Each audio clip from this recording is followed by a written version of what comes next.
The Answer. Chicago's Morning Answer continues next. Your official Chicagoland weather forecast from the 1 Hour Heating and Air Conditioning Weather Center in Bryan, May. Plenty of clouds around today and tonight. High 42 today, low tonight 31. Mostly cloudy tomorrow with a rain or snow shower in spots, high 37. Sunday, some sunshine, high 29. I'm Brian May on AM 560, The Answer. 37 at O'Hare. Next news 8:30. Chicago's Morning Answer with Dan and Amy continues next on AM 560, The Answer.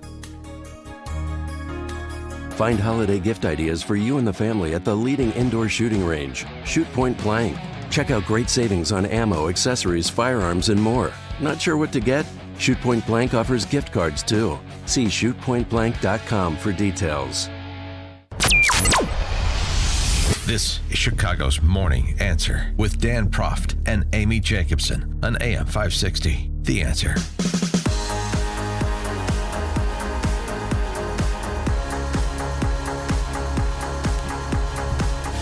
Top of the morning, Dan and Amy, and a fascinating piece on the Pensacola shooting, that terrorist attack. From a veteran with 20 plus years of service, naval aviator who flew combat missions in Iraq, had 15 plus years in counterterrorism, got his wings at Naval Air Station Pensacola, also served as a flight instructor there. Wow. There's more that, according to him, needs to be considered than just arming our members of the military to be able to protect themselves on these military installations. He talks about training international students. Each nation is different. It was interesting to see some of the stereotypes play out and interact with different cultures. The Singaporeans were incredibly disciplined. The Germans were humorless but smart. The Swedish and Norwegians, your typical Vikings like you, Amy. Awesome. Yeah. Most amazing creatures in the world, yes. But the Saudi students. Yes, what were they like? How did he describe The them? Saudi students have an entirely different reputation and structure to their training. While all of the other nations employ a form of meritocracy to be in the flight program, the Saudi students are typically the children of a Saudi sheikh, politician, member of a rich or important Saudi family. Spoiled brats, huh? They all drive luxury vehicles and flaunt their wealth to the other students and instructors. It isn't unusual to see a Saudi student wearing designer shoes that cost thousands of dollars in their uniforms instead of their issued shoes or boots.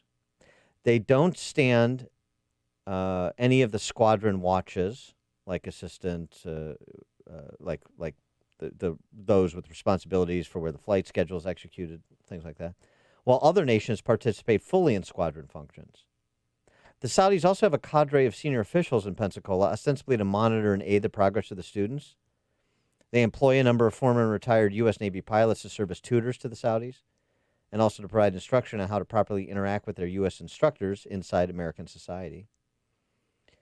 Our instructors are told that we can only instruct the Saudis in flying. Issues regarding discipline, respect, military bearing, all have to be referred to their liaisons. Those issues are rampant among the Saudi contingent. All are well known among the chain of command. While there certainly are some Saudi students who have been respectful and disciplined, the norm is an aloof, arrogant child who seemingly feels superior to his instructor. We can't make them study. One friend had a Saudi student refuse to recover an aircraft from a spin and simply threw up his hands and stated, "If Allah wills it, it will recover." This was during, quote, out-of-control flight while the aircraft falling several thousand feet per minute. The instructor took the control, recovered from the spin, returned base. The student eventually graduated. This is all a way of describing the conclusion that this aviator draws. The sailors at NAS Pensacola were failed by their leadership. And he has a number of recommendations, some of which we've talked about. The allowing commissioned officers, senior NCOs to carry military equivalent or issued weapon while on duty. Yeah.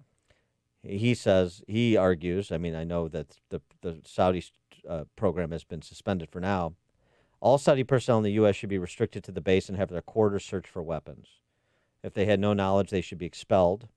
Yes, like those 10 people that went to that party the night before. If they did have knowledge or participated, obviously, punishment should be, well, criminal in nature. Oh, yeah. Suspend training of Saudi personnel indefinitely. Only resume when the FBI can conduct background checks for each student officer. Evaluate the alliance between the United States and Saudi Arabia beyond the fact that they're a client nation buying billions of dollars in weapons and training. And be better students of history, he concludes. Value reality above wishful thinking. Judge cultures and religions by what they do rather than what they want you to think. Take the political blinders off. For more on this topic, we're pleased to be joined by our friend Dr. Zuhdi Jasser, president, founder of the American Islamic Forum for Democracy, co-founder of the Muslim Reform Movement, a former U.S. Navy lieutenant commander himself, and author of A Battle for the Soul of Islam. Dr. Jasser, thanks for joining us again. Appreciate it. Oh, it's great to be with you, Dan. Thank you. You know, as somebody who served our country in the Navy, I don't know what your knowledge of Pensacola is specifically, but what this aviator is describing in terms of the Saudi military student culture, does that ring true to you? Oh, absolutely. I did my officer indoctrination school in Newport, and there were a lot of officers from Jordan and many of the Gulf states there training also. And there was no doubt. I mean, when we had our leave rules, they had different rules for leave. Their cash that they had, flying out of their pockets were different than us. It was just a completely different culture. And it sort of reinforced, as I called my parents when I was in my younger 20s doing this, I told them, what is the deal with these guys? And my parents said, yeah, that's why we left the corrupt Middle East, where they have Islam as a cloak. They have really no morality. It's just a kleptocratic, corrupt culture run by a couple of royal families that were handed oil and handed property by the Brits and others that pulled out of there in the early 20th century. So, how do you fix that? We're realizing that the militaries are ground zero for this, no different than we saw Nidal Hassan was ground zero in 2009 in his loyalty of fighting for our enemies while he wore our uniform. When the Saudis go to war, then they're going to a jihad. So just because that they have us as their friend doesn't mean that their cauldron of jihad, their Salafi jihadism, isn't the same cauldron that brews ISIS. And the only difference with ISIS and Al-Qaeda is they have a disagreement on who friend and foe is. The Saudis have said, well, our friends are America, even though at the end of the day, the worldview taught in the educational system, in the military schools, and the royal families in Saudi Arabia, the worldview about Islam is that the West secular decadence is run by Jews, is run by all these conspiracy theories. MBS might claim to be a reformer, and he demonstrates reform by changing some rules, but the theological underpinnings have not changed. There's no cleric standing up in Mecca's mosque saying that they're rewriting the Sharia rules that these military officers are learning. So to say that we're going to bring them here and somehow they're our allies is just a deception of political convenience, geopolitical. All right. So earlier this week, the Pentagon suspended more than 850 Saudi students from flight training classes. Do you think in the future we should cancel the program and move it over to their land, to their country? Bring simulators over there. Bring our teachers to them instead of them come to us.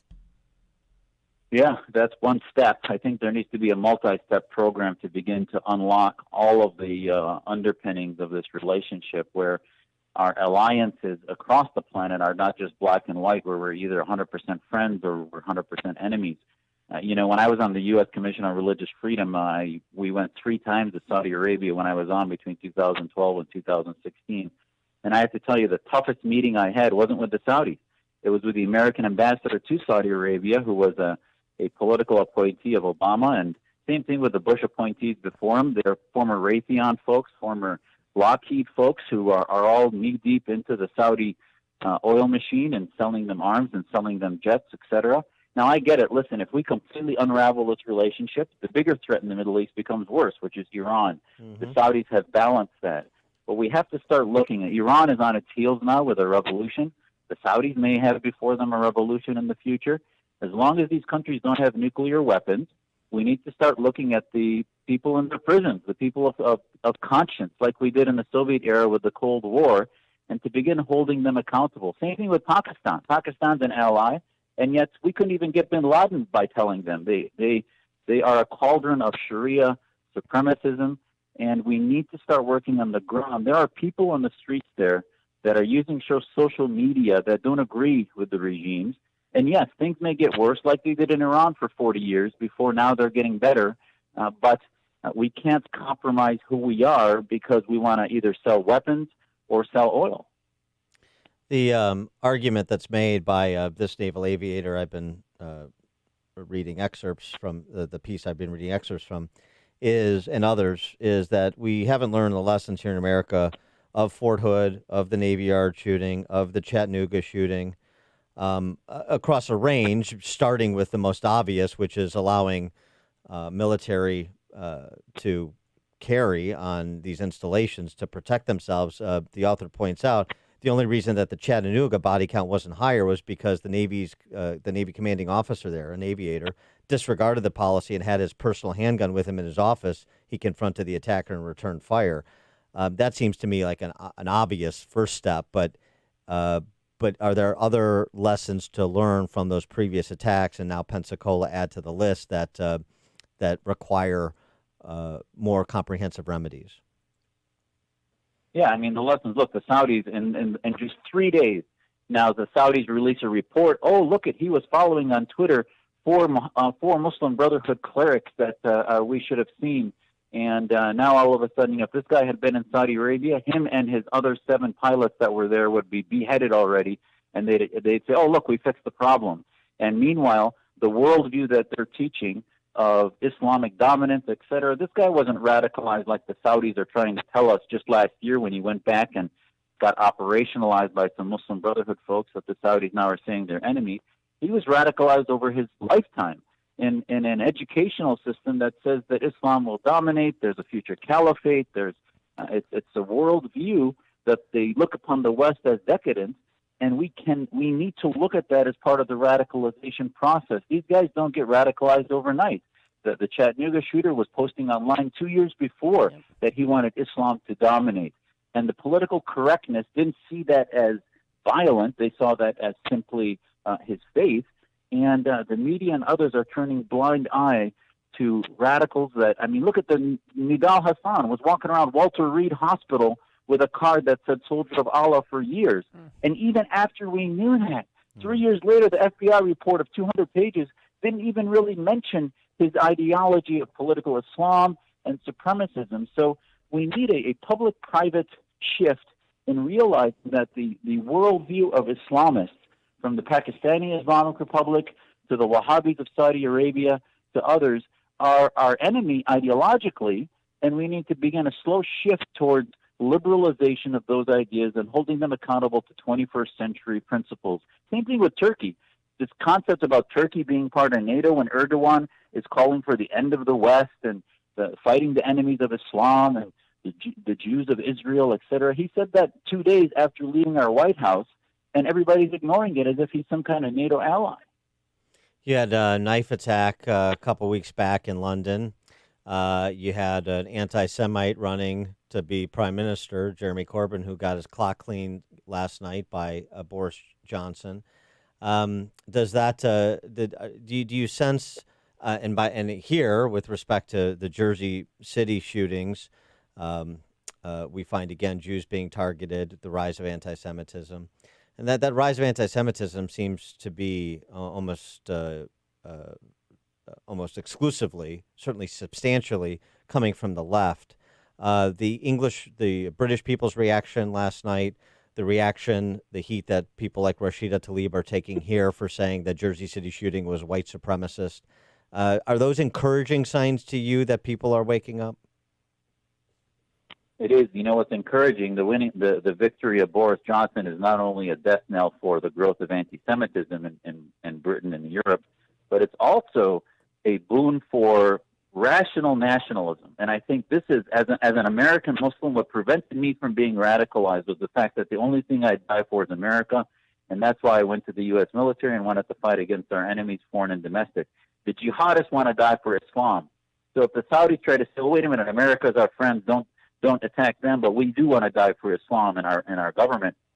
The only response to that is rational nationalism. And I say rational, we have to be careful not to have this sort of hyper-national extreme swing that happens with some of the racist movements that we are preventing. And I think Boris Johnson is a sign that Brexit is going to succeed, and Brexit is a response to the EU's sort of fealty to this blurring of national borders and national identity, and that's why radical Islam flourished in Europe as it had this red-green axis with the left, and you saw the penultimate example of that being Corbyn's fealty with Hamas and his socialism, that red-green axis, and I think that's beginning to die as national identity grows, and we need to see that in America too, and I think that's part of the growth of the fight against the establishment with the Trump movement.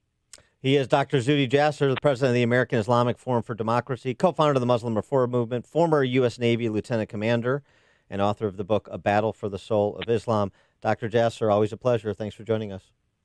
Thanks for having me. Appreciate it. And he joined us on our turnkey.pro answer line.